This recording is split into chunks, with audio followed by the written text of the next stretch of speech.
Hello everyone. ঘুম থেকে আমরা সকালবেলায় উঠে পড়েছি আর দিদি এইদিকে চায়ের জল বসিয়ে দিয়েছে আর আমার ফুচিদি আর রিমি বোন গিয়েছে ওরা বাড়িতে, কারণ ফুচিদির রবিবার দিন আঁকানোর ক্লাস থাকে আর হচ্ছে গিয়ে রিমি নিজেও আঁকতে যায় আর মিমদি এইদিকে আমাদের চা বিস্কিট দিয়ে গেল। আমরা কালকে রাত প্রায় 4টে সাড়ে 4টে পর্যন্ত ভোরই হয়ে গেছিলো।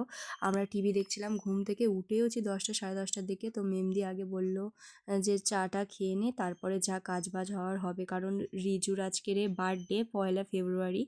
তো তাই জন্য একটু কাজ বাজ তো ছিলই, কিন্তু মেমদি বলল যে আগে খেয়ে নে, তারপরে যা কাজ হওয়ার হবে। আর জিজু তো সকালবেলা বাজারে চলে গিয়েছিল, বাজার থেকে চলেও এসেছে। আর বিজু আর রিজু এইদিকে ক্যারাম খেলছিল আর আমি মেমদিকে একটু হেল্প করছিলাম। ও স্নান টান করে এসে রান্না বসিয়ে দিয়েছে, এইদিকে বেগুন ভাজা হচ্ছে আর ওইদিকে ডাল বসিয়েছে আর এইদিকে সব মোটামুটি কাটাকুটি করা রয়েছে রান্না যেগুলো হবে তার।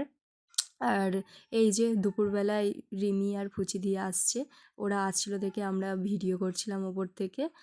আর এই যে রান্না সব কমপ্লিট। তো কি কি রান্না করেছে রিজুর জন্য সেটা তোমাদের দেখাই। ডাল, ডিমের তরকারি, মাংস, আর এইদিকে রয়েছে পায়েস, পাঁপড়, চাটনি, আর করেছিল এই রসগোল্লা ছিল, আর হচ্ছে কি পেস্ট্রি ছিল, এদিকে মাছ ভাজা, বেগুন ভাজা আর আলু ভাজা আর স্যালাড। এটাই করেছিল রিজুর জন্য দুপুরে।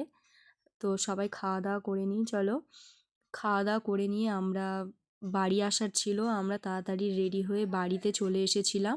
তো বাড়িতে এসেও দেখি মা হচ্ছে কি সেরকম কিছু করেনি, কারণ আমার মায়ের খুব শরীর খারাপ ছিল।